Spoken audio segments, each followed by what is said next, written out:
அஸ்ஸலாமு அலைக்கும். ரெக்க மட்டும் இருந்திருந்தால் வானத்தில் பறந்துருப்பாங்க. அந்த மாதிரி எஃபெக்டில் இருந்த நேற்று இன்றைக்கி ஃப்ரைடே ஸ்பெஷல் லஞ்ச் செய்கிறதுக்கு கடகடன் கிச்சனுக்கு வந்தாச்சு. இன்றைக்கி ஸ்பெஷல் பார்த்தீங்கன்னா சிக்கன் பிரியாணியும் கத்திரிக்காய் பச்சடியும் தாங்க. எனக்கு சிக்கன் பிரியாணி விட கத்திரிக்காய் பச்சடி தான் ரொம்ப ரொம்ப ஸ்பெஷல்.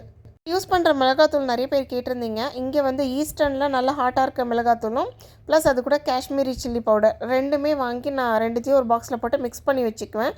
அதை தான் நான் யூஸ் பண்ணிகிட்ருக்கேன். நம்ம சின்னதாக இருக்கும்போது பிரியாணினா என்னமோ பெரிய ப்ரிப்பரேஷன் மாதிரி தோணும். ஆனால் இப்போல்லாம் பிரியாணி தானே அதை செய்கிறேன் அப்படின்ற மாதிரி ஆயிடுச்சு. இதுக்கெல்லாம் பெரிய காரணம் என்னோடய ஹஸ்பண்ட் தான். எப்போ பார்த்தாலும் பிரியாணி கேட்டு கேட்டு என்னை பிரியாணி மாஸ்டர் கணக்காக ஆக்கி விட்டுட்டாரு. இப்போ கதைக்கு வரலாம். எதுக்கு பறக்கிற மாதிரி இருந்தேன்னா, ஒரு ராகி போட்டு ரெசிபி ஒன்று போட்டிருந்தேங்க. அதுக்கு நல்லாவே ரெஸ்பான்ஸ் கொடுத்துருந்தீங்க. அது பார்க்கும்போது ரொம்ப ரொம்ப சந்தோஷமாக இருந்தது எனக்கு.